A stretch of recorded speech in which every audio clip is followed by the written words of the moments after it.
Helicopter বিধ্বস্ত হয়ে নিহত ইরানের প্রেসিডেন্ট ইব্রাহিম রাইসি সহ অন্যান্য আরোহীদের মরদেহ উদ্ধার করা হয়েছে। তাদের মরদেহগুলো তাবরিজ শহরে নিয়ে যাওয়া হচ্ছে। ইরানি রেড ক্রিসেন্ট সোসাইটির বরাতে ইরানের আধা সরকারি বার্তা সংস্থা তাসনিম নিউজ এই তথ্য নিশ্চিত করেছে। আইআরসিএস প্রধান পীর হোসেন কৌলিবান্দ সোমবার সকালে বলেন, কুয়াশা ও বৃষ্টি সত্ত্বেও রাতভর প্রেসিডেন্টের হেলিকপ্টারে তল্লাশি অভিযান অব্যাহত ছিল।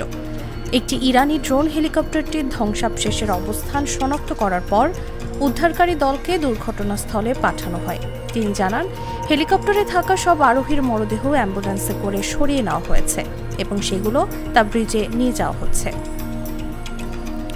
এর আগে রবিবার আজারবাইজানের সীমান্তের কাছে দুটি বাঁধ উদ্বোধন করেন প্রেসিডেন্ট রাইসি।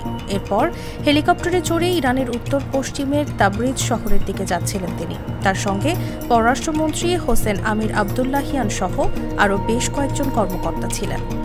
তাবরিজ থেকে 50 কিলোমিটার দূরে দুর্ঘটনার কবলে পড়ে তাদের বহনকারী হেলিকপ্টারটি। প্রেসিডেন্টের বহরে মোট 3টি হেলিকপ্টার ছিল। অন্য দুটি হেলিকপ্টার নিরাপদে অবতরণ করলেও ইব্রাহিম রাইসিকে বহনকারী হেলিকপ্টারটি বিধ্বস্ত হয়। নিরাপদে ফেরা হেলিকপ্টারে ছিলেন ইরানের জ্বালানি মন্ত্রী আলী আকবর মেহরাবিয়ান এবং আবাসন ও পরিবহন মন্ত্রী মেহরদাদ বজরপাশ।